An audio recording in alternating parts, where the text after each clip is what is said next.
Acabei de ouvir, eu não sei se você teve tempo ou fez questão de ouvir o Mano a Mano, podcast do Mano Brown com Fernando Holliday. Acabei de ouvir hoje.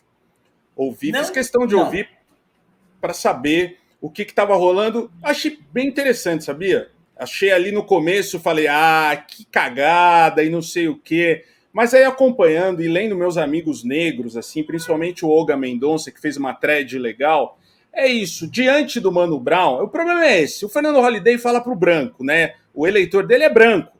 O eleitor do Fernando Holliday não é negro. Mas na frente do Brown, ele piou. Ele relativizou, ele falou: vou pensar, acho que você tá certo, não sei o quê. E foi legal, cara, para você ver como você bate a narrativa, os argumentos de um liberal como o Fernando Holliday, que respeitou muito o Brown. Porque, assim, esse meu amigo Oga, que também faz rap ali desde os anos 90, muito amigo do Emicida, né? Aliás, foi quem passou o contato do Emicida pra gente. Ele falou, se fosse um branco entrevistando, ele ia falar, ia ser aquele Fernando Holliday personagem, sabe? Pessoa jurídica ali. Mas continua fazendo mal para todo mundo, né? Todos os absurdos que o Fernando Holliday sempre fala, ele falou no programa. Ele falou sobre a diminuição do código da idade penal, né? Sobre a não cotas, cota social não racial e todos os absurdos que ele falou. E o Brown rebateu tudo, cara. Discordou de tudo que ele falou.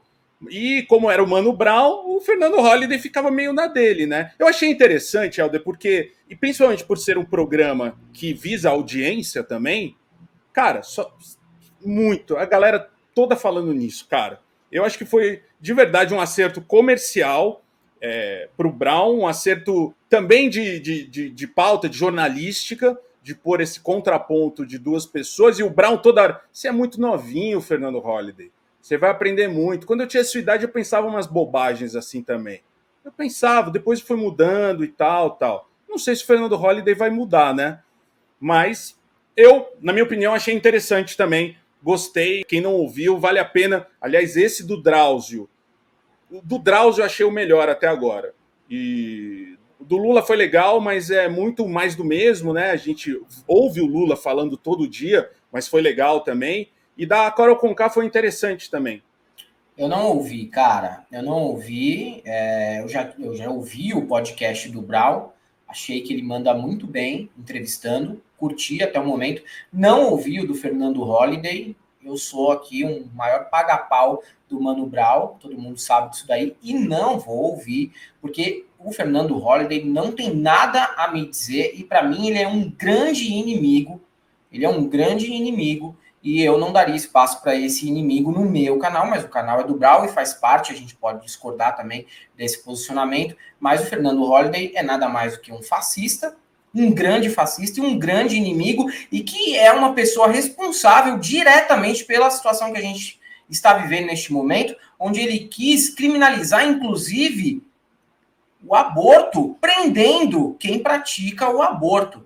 Uma pessoa como essa daí, cara, assim, para mim, tá abaixo da nota de corte, né?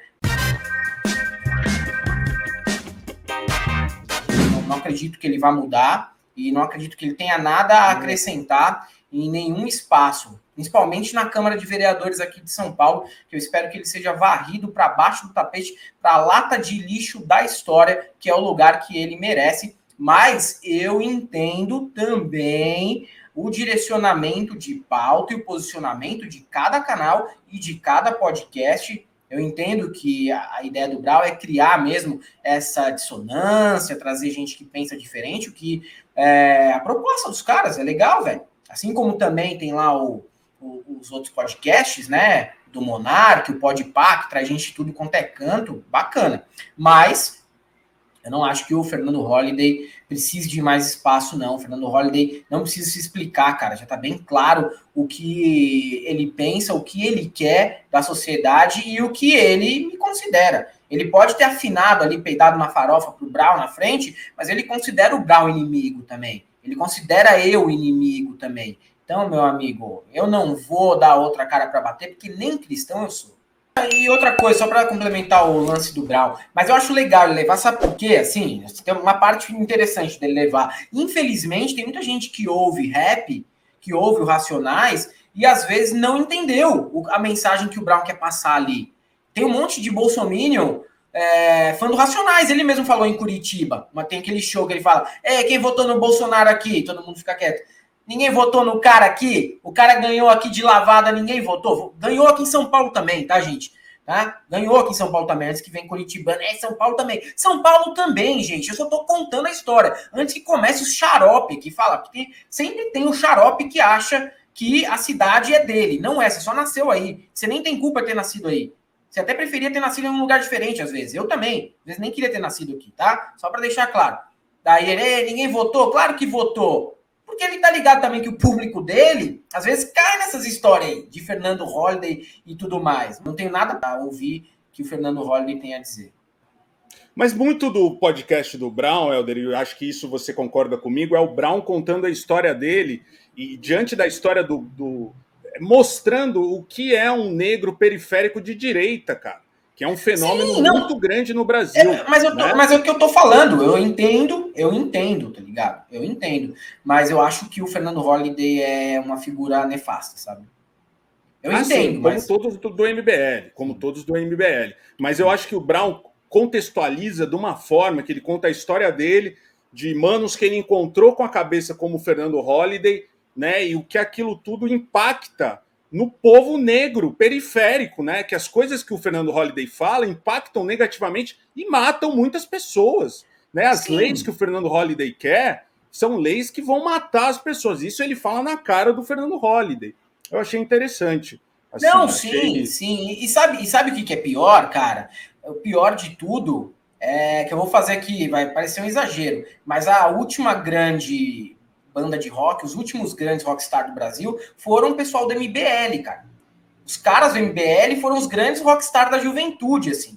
Kim Kataguiri, Fernando Holliday, Renan Santos, Gabriel Calamari, que foi da Malhação, atorzinho de Malhação, o cara lá do Bonde do Rolê, que foi também um dos fundadores do MBL, eles foram os rockstar de uma geração inteira. Eles eram os rockstar, eles eram subversivos. Por quê? Pô, o cara ia lá na exposição e causava e fazia fechar a exposição, dali, o cara ia não sei aonde e botava braba, eles eram tipo rockstar da molecadinha, e até aquela primeira matéria que fizeram no Eu País, tentaram vender os caras meio como rockstar, eles posados como uma banda de rock indie étnica, tinha o japonês, né, que nem é japonês, ele é descendente de vietnamitas, né?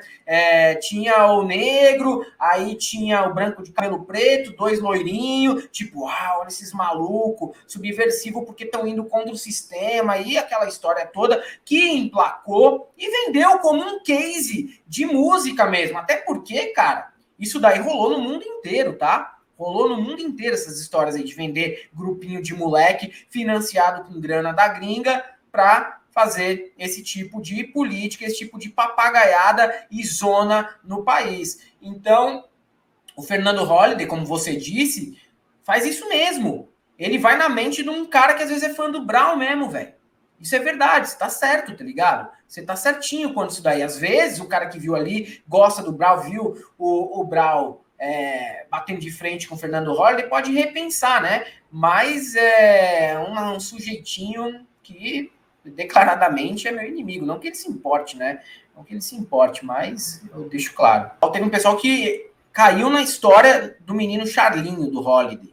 Eu vi o pessoal discutindo durante a semana. Não assisti, mas vi o pessoal discutindo. Porque parece que ele contou ali o início de vida difícil, e o pessoal ficou, mas olha só, será que isso não justifica? Gente, o Adolfinho também era um pobre pintor que só queria um pouco de sucesso nas artes plásticas e deu no que deu, né? Cara, esse storytelling do pobrezinho, do menino Charlinho, a gente já falou 1000 vezes por aqui, cara, que é só justificativa para tentar entender as cretinices de certas pessoas. Meu irmão, ele não é moleque, ele tem 30 anos. Isso também é um grande problema, sabe por quê, cara? Parece que a pessoa não tem autonomia para ser um grandíssimo filho da p... porque é negro. Aí vocês estão desumanizando os negros ainda mais. Ele tem autonomia para ser escroto, sim. Ele teve autonomia para escolher ser escroto. Para escolher ser escroto, ele teve autonomia. Nem tudo a gente pode justificar assim, cara. Senão a gente cai na esparrela do menino Charlinho. Daqui a pouco você não tá defendendo o Luciano Hang como grande empreendedor. Pô, não dá, né, gente? Ele teve, sim. Vamos respeitar também a autonomia de cada um para ser um grandíssimo escroto.